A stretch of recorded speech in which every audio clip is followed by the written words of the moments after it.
On the empty rim of the desert, where silence weighed heavier than the wind, a lone Apache warrior had long forgotten the sound of family.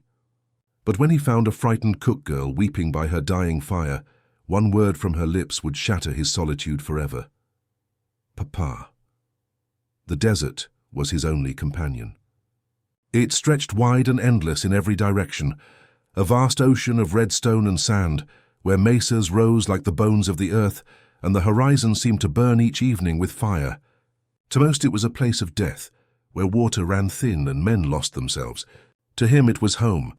The Apache warrior, whose name had not been spoken aloud by another human tongue for years, moved like a shadow through this land. Once he had ridden at the head of a band of horsemen, fierce and proud, with his wife and daughter waiting at the fire. Once he had laughed. But time and blood had stripped those things from him. A raid gone wrong, a betrayal he still could not forgive, the smoke of homes burning in the night. These were the memories that trailed him now like wolves that never slept.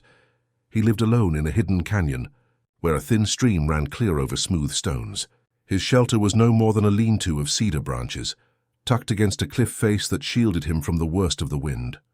Every morning before the sun rose, he tended to the same rituals, grinding mesquite pods for meal, checking his traps, and mending the fletching of his arrows.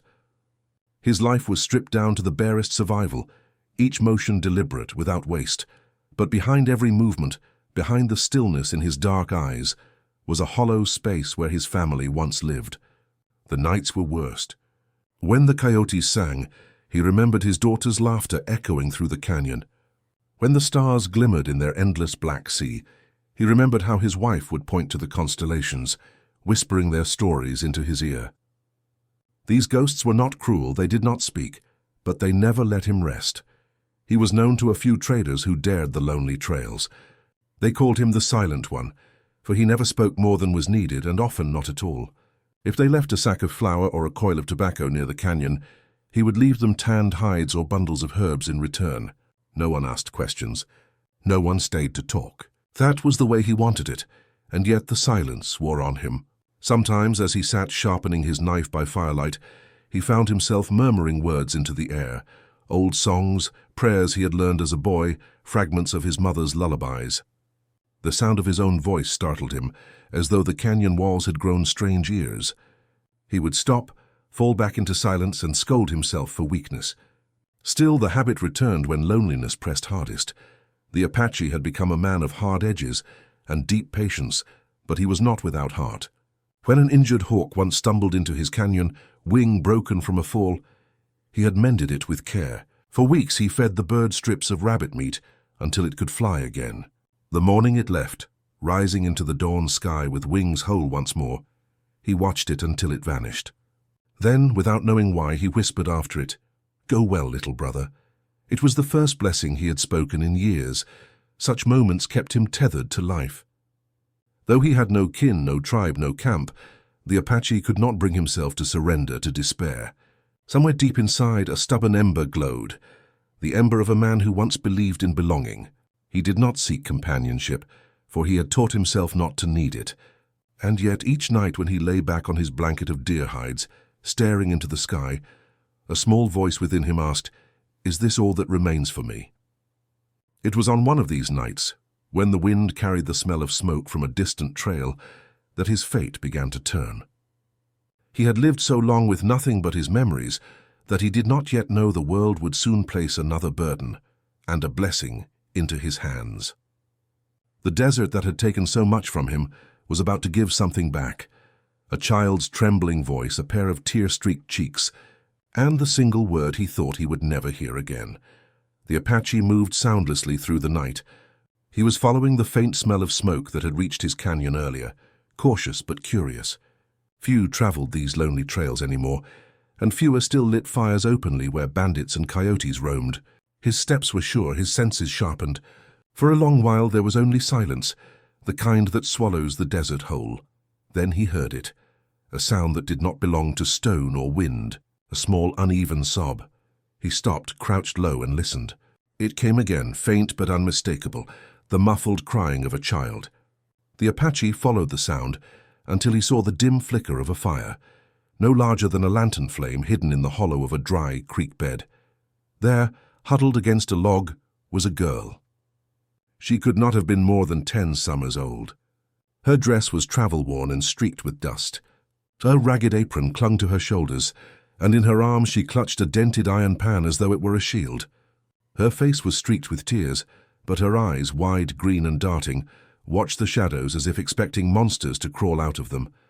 The Apache stayed still, watching her for a long moment. She was no threat, no trap. She was only small and terribly alone. He stepped forward at last, letting his boots scuff the earth so she would not think him a spirit.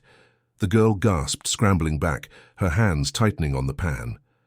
The firelight caught the outline of the Apache, broad-shouldered, wrapped in a blanket of worn deer hide, his face stern and unreadable.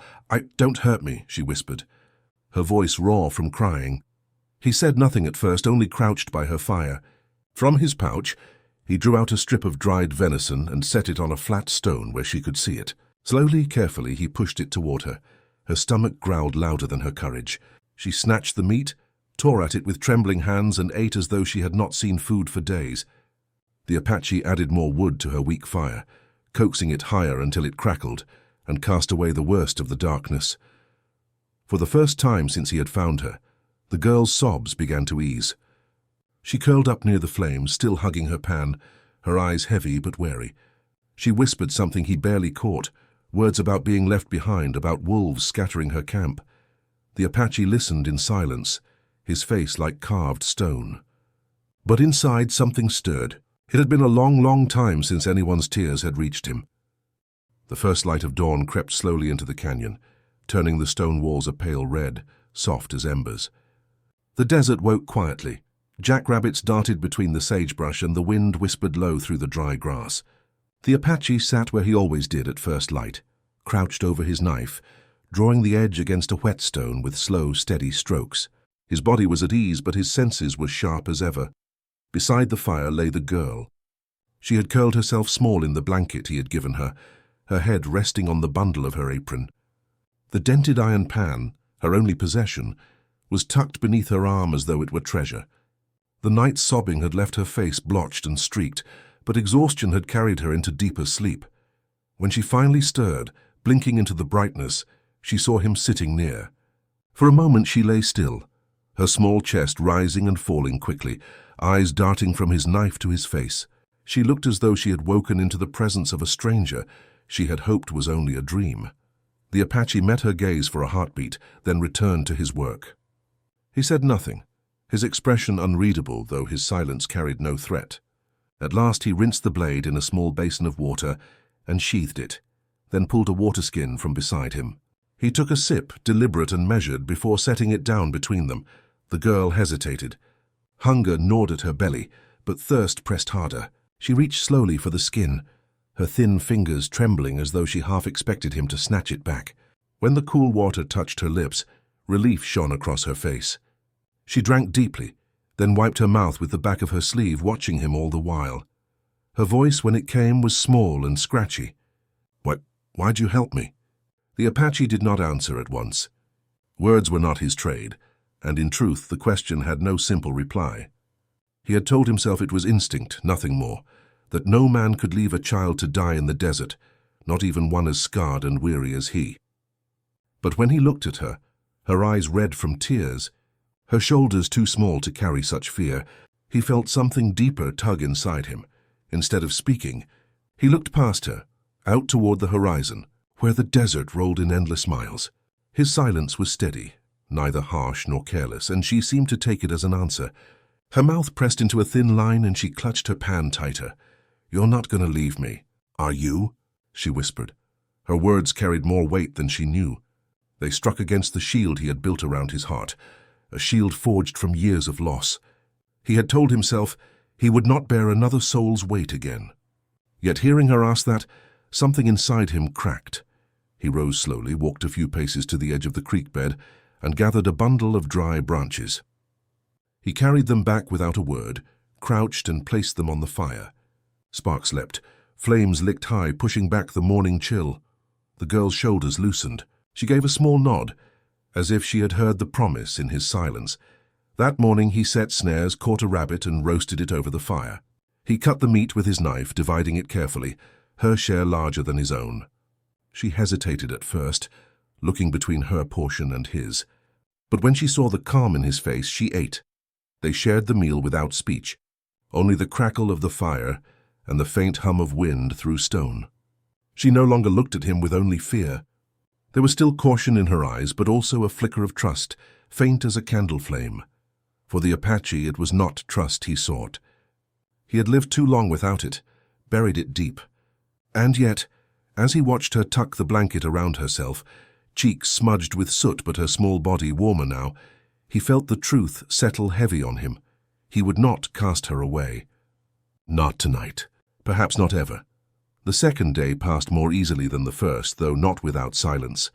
The girl followed the Apache at a distance as he checked snares and foraged near the stream.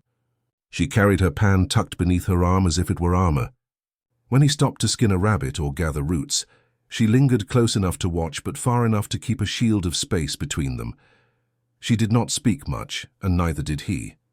The desert filled the space with its own voice, wind moving through sagebrush, the call of a hawk overhead, the gurgle of water across stones. The Apache had lived long enough in solitude that silence was natural to him. For the girl it was heavier. She glanced often at him, as if waiting for words that never came.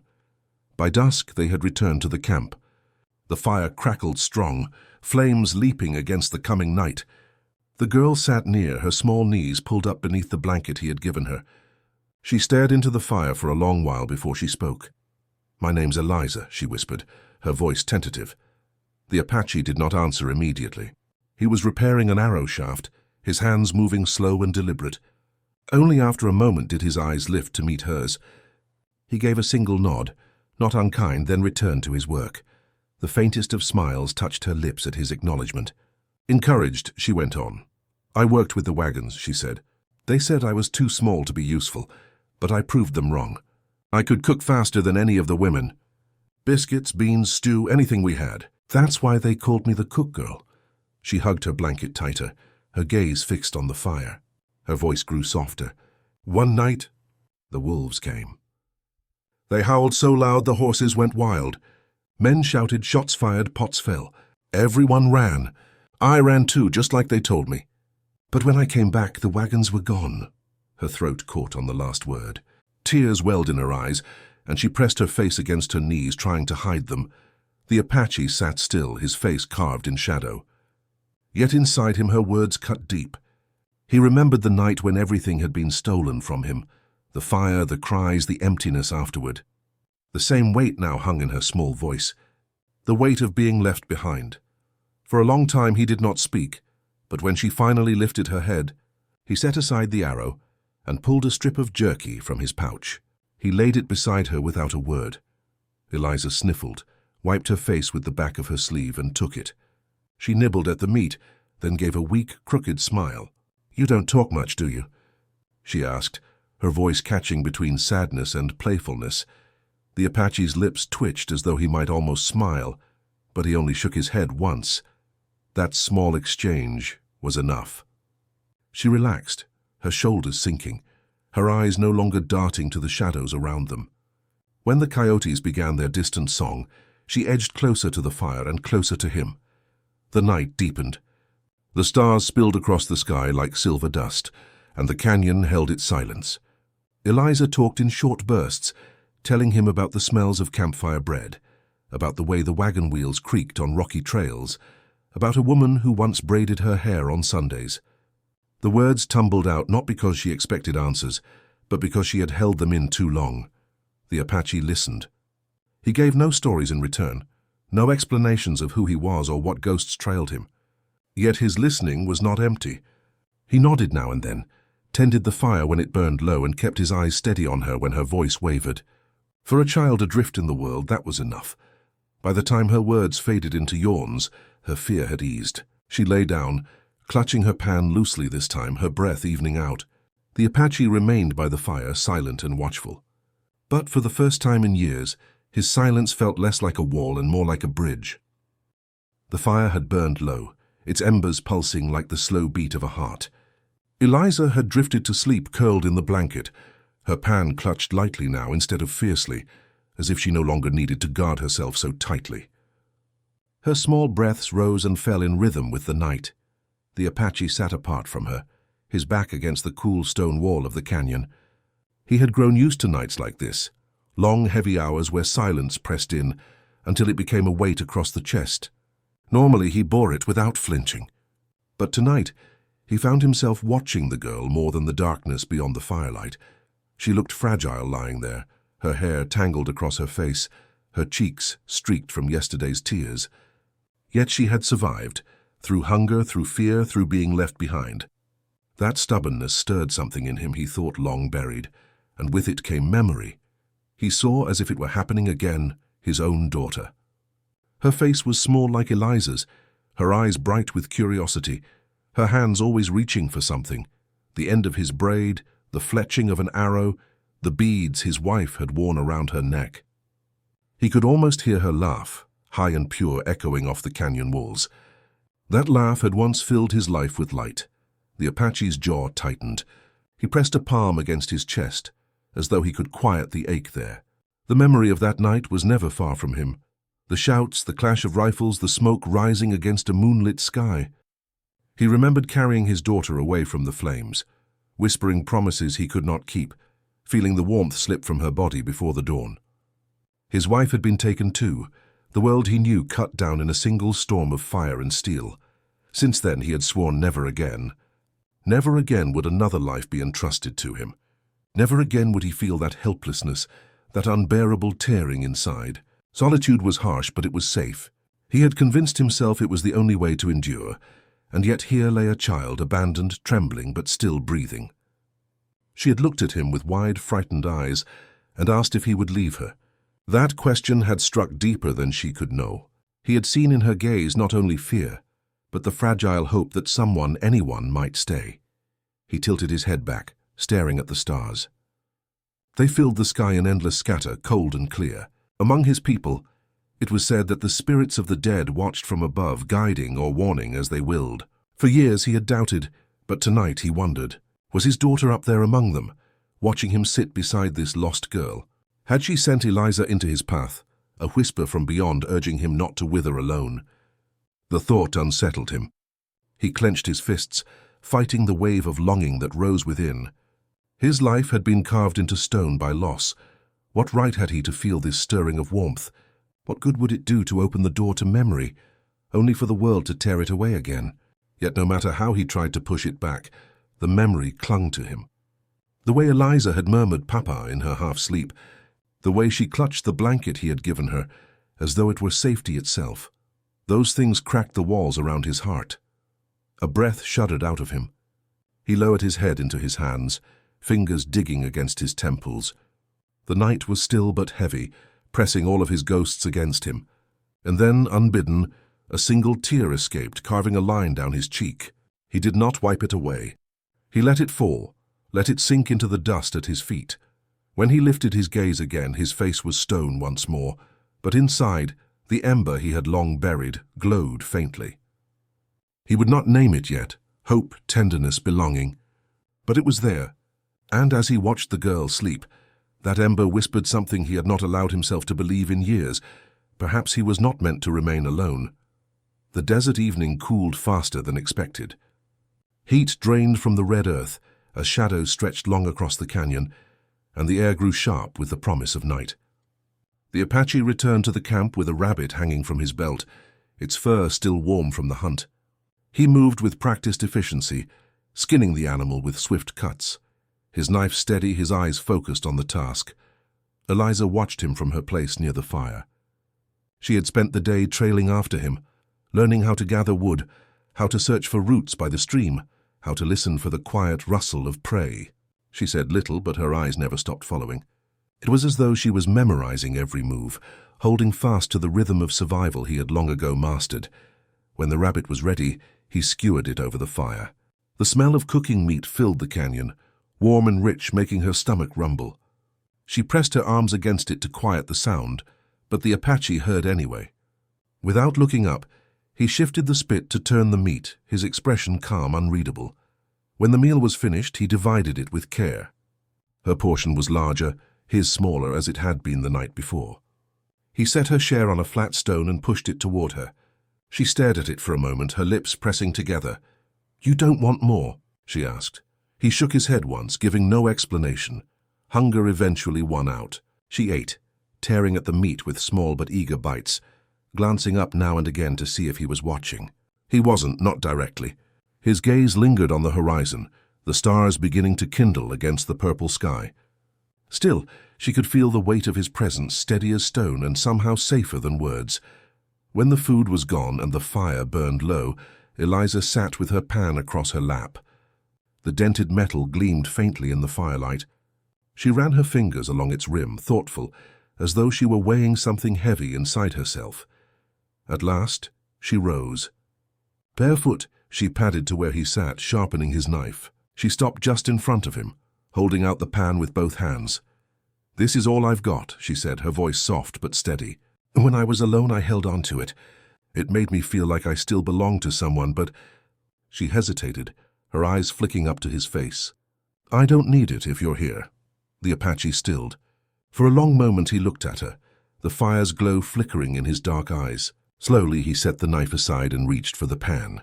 He took it from her hands carefully, almost ceremonially, as though he knew it carried more weight than its battered frame suggested. He turned it once in his hands, feeling the dents, the scratches, the history etched into it by fire and hunger. Then he looked back at her, silent as always, but his nod was slow and deliberate, a promise spoken without words. Eliza let out a small breath, her shoulders sagging as if a burden had been lifted. She gave him a smile, shy, uncertain, but real. Then she returned to her place near the fire and tucked herself beneath the blanket. The Apache set the pan beside his own belongings. For him it was more than an object now. By giving it to him, the girl had entrusted him with more than her last possession. She had entrusted him with her faith. It was a fragile, precious thing, and he felt the weight of it settle inside his chest like a stone dropped into still water. That night, as the fire dwindled and the stars shone hard and bright overhead, the Apache found himself reaching for the pan, running his rough fingers across its surface. It was dented, imperfect, but it had been carried through fear and abandonment to this place. In that, it was not so different from him. And as sleep finally touched his weary eyes, one thought lingered like a whisper in the quiet. Perhaps he could be more than a shadow in the desert. Perhaps he had already begun to be. The fire had burned down to glowing coals, their red light pulsing faintly against the dark. A chill had settled over the canyon, the kind that crept into the bones, sharp and thin as a knife's edge. The Apache sat with his back against the stone wall, his blanket draped loosely across his shoulders. Sleep rarely came to him easily, not after years of solitude, not after years of ghosts. He kept watch as he always did, his ears tuned to the smallest sounds, the distant call of a night bird, the scuttle of a lizard across the rocks, the rustle of dry grass in the wind. Beside the fire lay Eliza. Her body was small beneath the blanket, her knees tucked to her chest, the dented pan no longer clutched in her arms but resting at her side. Her breathing was soft and uneven, the breath of a child caught halfway between exhaustion and restless dreams. The Apache found himself studying her face in the dim light. She looked younger in sleep, her frown lines smoothed away, the traces of dirt and tears making her seem more fragile than fierce. Yet there was strength in her, too. He had seen it already, the way she had survived after the wagons abandoned her, the way she had carried her little pan as though it were armor. There was a stubborn spark in her that reminded him too much of another child. His own. He closed his eyes, trying to steady the tide of memory, but it rose anyway. He could still hear his daughter's laugh, feel the tug of her tiny hands on his braid, see her eyes shining in the firelight. That memory, once his greatest joy, had become his deepest wound. He had taught himself never to reach for it, never to let the ache rise, for it would only reopen the pain. But tonight, with Eliza breathing softly nearby, he could not stop it. A faint sound broke the silence. He opened his eyes, tense, until he realized it came from the girl. She shifted, half waking, her lips moving with words caught between dream and waking. Her eyes opened just a crack, unfocused, heavy with sleep, and then she whispered, "Good night, Papa." The Apache froze. The word struck him harder than any blade ever had. Papa. It landed inside him like a stone dropped into still water, sending ripples through every layer of his being. His breath caught, his chest tightened. For a moment he thought his heart might break beneath the weight of that single word. Eliza's eyes fluttered closed again, her body sinking deeper into sleep, unaware of what she had spoken. But the word lingered in the air, hanging heavy and bright in the silence. The Apache's hand trembled against his knee. He stared at her, torn between the instinct to turn away and the pull of something far deeper. He had not been called that in years, not since the night his world ended. He had buried that title along with the girl who once gave it to him, sworn it would never belong to him again. And yet here it was, offered freely by another child, innocent and unthinking. He leaned forward, the weight of the moment pressing down on him. Carefully, quietly, he reached to pull the blanket higher around her shoulders, tucking it beneath her chin against the creeping cold. His movements were tender, though his face remained carved from stone. He did not correct her. He did not speak at all. Instead, he sat back against the canyon wall, his gaze fixed on the glowing embers. His breath was rough in his chest, his mind echoing with the word she had given him. Papa. He told himself it was only a slip of a child's tired tongue, but deep inside, where grief and loneliness had built their fortress, something stirred, something he had thought forever buried. The ember of belonging, of family, of being needed. And no matter how hard he tried to smother it, it would not die. Dawn crept slowly across the canyon, brushing the stone walls with soft light. The sky shifted from indigo to pale rose, then to a delicate gold that spilled over the desert floor. The embers of the fire smoldered faintly, their glow nearly gone. The air was cool and crisp, carrying with it the scent of sage and the quiet promise of a new day. The Apache was awake, as he always was before sunrise. Years of solitude had trained him to rise with the desert, to greet the day before danger could. He stood by the stream, rinsing his hands in the cold water, letting it run between his fingers. When he returned, his steps were quiet, steady as the rhythm of his breathing. Eliza was stirring beneath her blanket. She blinked against the light, her face creased from sleep, her hair wild with tangles.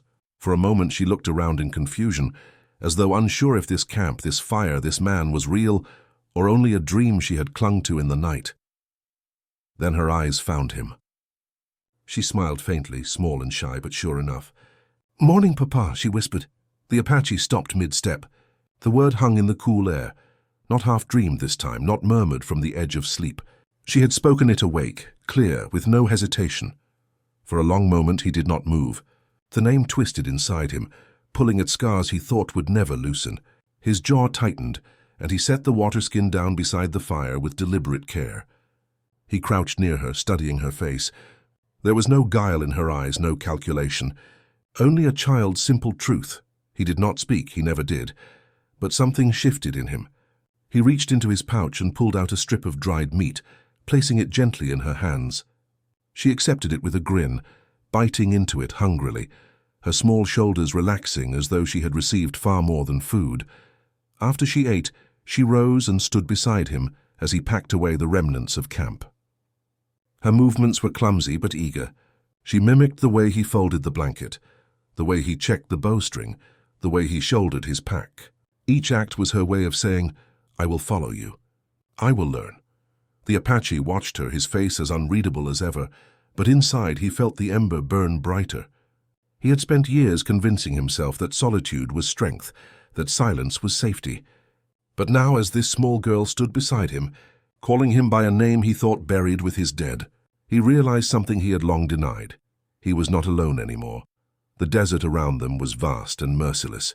There would be hunger, storms, and dangers waiting in every shadow. He knew that, but he also knew this. He had survived grief, survived emptiness, survived the hollow echo of silence.